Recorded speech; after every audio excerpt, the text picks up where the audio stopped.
Na sasa kwenye upande wa ubaya, wema ulikuwa ni leo, tunakwenda kwenye upande mwingine uliobaki, upande wa ubaya.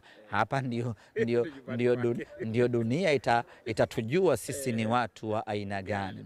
Sisi ni wale watu ambao hatuna haya tunapokusudia kufanya ubaya wetu, na tunajinasibu hivyo kwamba sisi ni watu wabaya kweli kweli.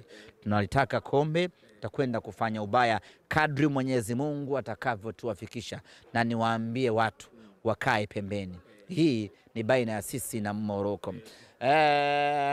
Taarifa kuhusiana na hatma ya uwanja tutawajulisha punde mara baada ya kufika nyumbani Tanzania. Tukishapata mwongozo wa mwisho tutawaambia wanasimba mechi yetu itakuwa ni katika uwanja gani, lakini wakati tunasubiri tamko la uwanja, wanasimba waanze maandalizi ya mechi. Maandalizi yako yana nyingi: kununua tiketi, kusoma dua, kutoa sadaka.